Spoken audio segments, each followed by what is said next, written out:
Hi all, this is the Gates Assassin from the Assassin Academy, here to help you with starting out on PvP. Now, this isn't a build tutorial, this is more of a weapons and armor tutorial, letting you know what you should bring. So, first off, as you can see in my inventory, I have a ton of different shields, and that is key in PvP. My first top row, those are all the elemental shields, and what they have is they have plus 30 health, and then plus 10 armor against some kind of elemental attribute. I have fire, earth, cold, and lightning. The second one down is my blunt, slashing, and piercing from left to right, just like that. And they also have plus 30 health. And then, just below that, I have my conditions, which is I have crippled, disease, and blind. And that's minus 20% off of all those whenever they're cast on me. And would that help? And then, actually, one more. Just below that, I have my minus 20% chance of physical damage. Now, what these shields help me do is, whenever I'm under attack, I can protect myself. Whenever I start a match, I have to look at every single enemy and decide what is the most dangerous enemy there. Who is going to deal the most damage to me, and with what kind of damage.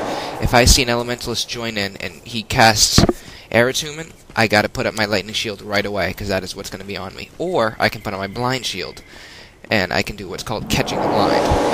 I swap to my shield set, which is the first set right there. That's called the shield set, and I simply catch the blinding surge or blinding flash, and it stays on me for less time. Now, my second set is my main dagger set. That's my Zealous. Now, if your build is very costly, it's a good idea to always be on this set. However, if your build isn't very costly, by the way, this is 15 over 50, 30 health, and Zealous, Rec 9. Actually, Rec 8's in that case. Now, if it doesn't cost that much energy, this third weapon set is very helpful. It's Ebon. It uses earth damage instead of slashing damage. Now, what this allows you to do is it allows you to get around the warrior's plus, 40 armor against physical damage, so you can get around that. Now, my fourth set was a vampiric set, and that you want to switch to whenever you're going to spike if you have the energy for it. Now, here we have my armor sets. Actually, first, before I get into that, right here I have my Insightful Platinum Staff of Enchanting. If you have any kind of enchantments in your build, it's a good idea to take one of those and switch to whenever you're going to use it, so it lasts just a little bit longer. Every little bit helps in this game. Now, right next to it, that dagger right there, right next to my staff inside my inventory, that is a plus 5 energy instead of 15 over 50, which is also nice to have if you're hitting any kind of energy denial. Now, here we have my armor sets. The top row, I have my plus 20 armor against piercing damage. It's plus 10 against any damage, and then plus 10 against piercing damage specifically. And that helps because piercing, what is it? Spears, daggers, and I believe axes. I'm not totally sure on that, but I know. But it is a very common weapon type.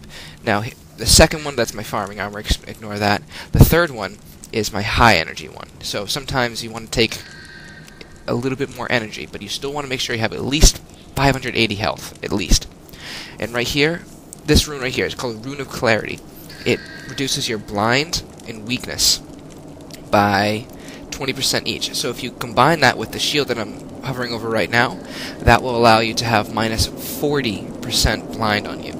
So if you are catching the blind pretty well, and you switch to it, that 7 seconds of blind, or that 9 seconds of blind, is now about 5 or 3 seconds of blind, which is a huge help when fighting. Now, that's pretty much it for weapons and armor. That's a nice baseline. Thanks for watching.